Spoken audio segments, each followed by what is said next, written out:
Here's the composting area. I transitioned into a growing area. And we already reviewed the tomatoes and onions and leeks and carrots. The carrots, the newspaper on the carrots, I'm going to be pulling those newspapers off here today, and I'm going to put a roll cover over the top to be sure the birds don't eat the seed. And last night I planted kohlrabi. Now this is a dense planting, and I'm not going to carry all this through until it totally freezes up. So I'll be harvesting these as we go and thinning them out. And hopefully there's a good dozen here left for when there's total freeze up and I pull them out by the roots and bring them down in the basement. Saw the kohlrabi, into January. So what I'm going to do today, these aren't going to make it through the day standing up like this. They'll all start wilting. So I'm going to trim off most of the outer leaves. Something like this is good. It's a good one to leave, just this one little leaf here. Clip everything else off with scissors. I'm going to try to slow this down a little bit. I have larger ones planted, scattered around the garden. There's two of them right in here, right past there. These are for fresh eating, within the next 2-3 weeks. And I think I've got like 6, 12. I probably have 18 of them planted around that are big ones. So these we can slow down. Clipping them all off, and that'll give them a chance to grow some roots enough to support a plant. Monday and Tuesday are supposed to be really hot and humid. These plants will probably not even make it through that period if I didn't do it that way. And then I'll cover them with a roll cover as well and protect them from the sun. And somewhere like 2-3 weeks from now, 2 weeks from now, maybe a week from now, whatever, if I can see in the forecast there's 3-4 cooler, cloudy days, I'll take that roll cover off and then they'll adjust. Here we've got some leeks that are just barely hanging on. I planted them and then 2 days later it got really hot. A lot of them aren't going to make it, I don't think. That one ain't going to make it, that one's dead. That one will make it. Well, that's how it goes. I don't need all these leeks. I over-ordered. And we'll see what makes it. The best ones I planted on this inside, and most of those are all alive. It's the smallest ones that got hammered. These are bigger ones. The onions are faring well. They're doing very well. I got blush and copra in here.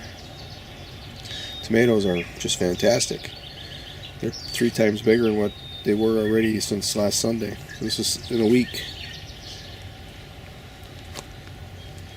Here's a potato leaf tomato. Yeah, they're doing really well.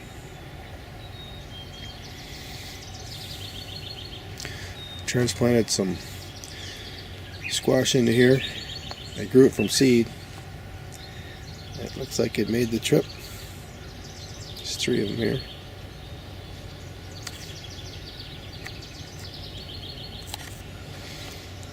Edible burdock. Looks fantastic. A couple of little patches of garlic. Look good. Oh, look at this.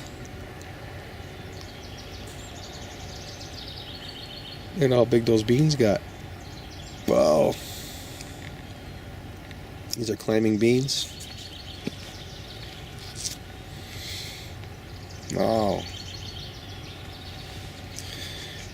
Slugs ain't getting to them this year. What this was I planted 20 some bean seeds in here last year and one grew. The slugs took out all the rest of them. And that one that grew, these beans are from the one that grew. There, matter of fact, there's the remnants of its climbing stems here. So I pulled those, and those bean pods actually stayed there over winter, and I didn't even put them in a house. I just planted them right from the pod, still hanging on that vine there. So these are all bean plants from that one bean plant. It didn't sound right, but that's what it was. These are all bean plants from that one bean plant. That's pretty cool. And I've got skirret in here that's special. This is skirret that grew from seed here. So I had seed, and the seed came from a lady in Upper Michigan who got it from Joseph Lofthouse from Utah.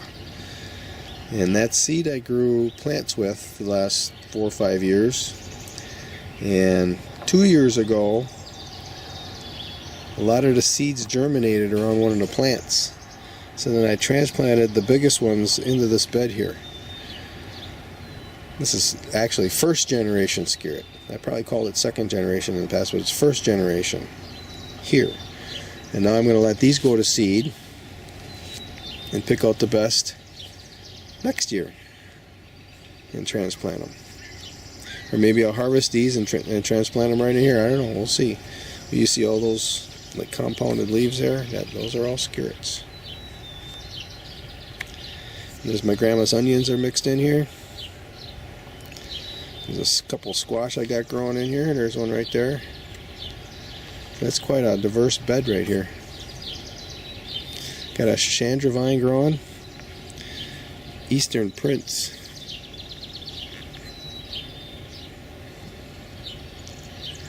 If you want to see that tag, you just pause the video on it. And this is a white salsify. That's blossoming.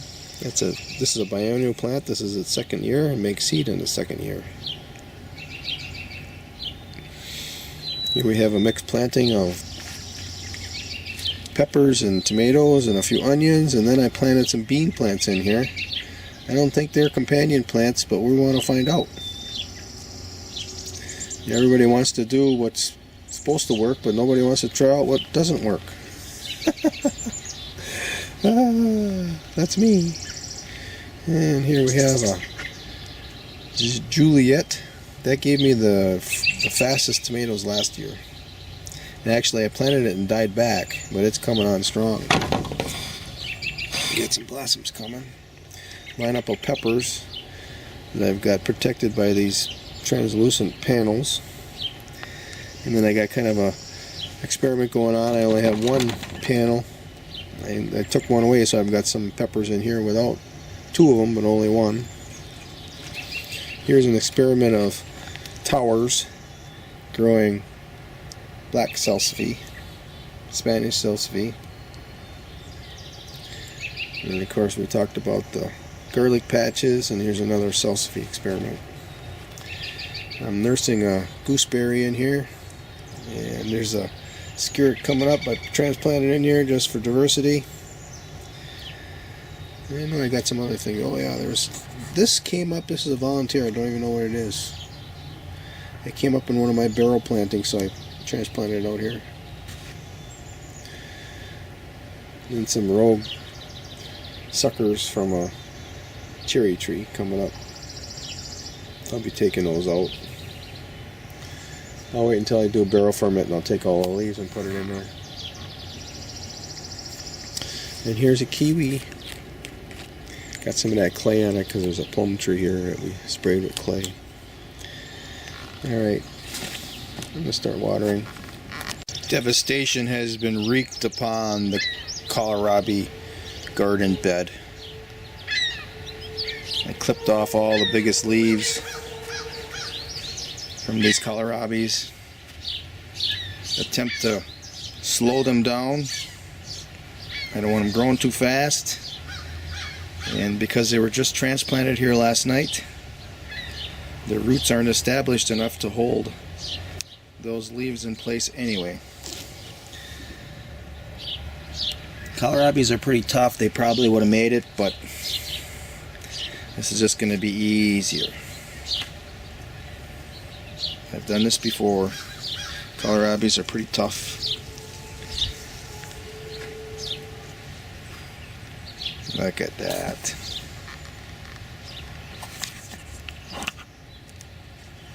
It is.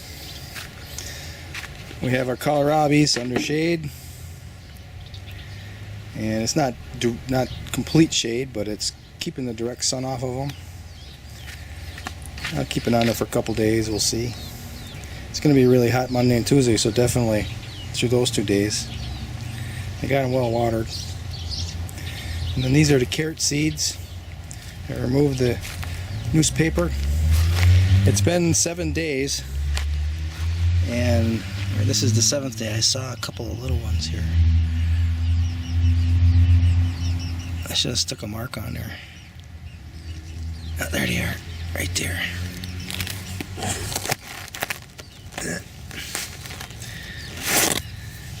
So I took it off just in time.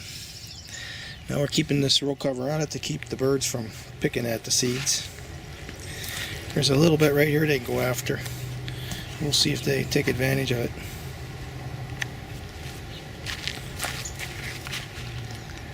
That's the story.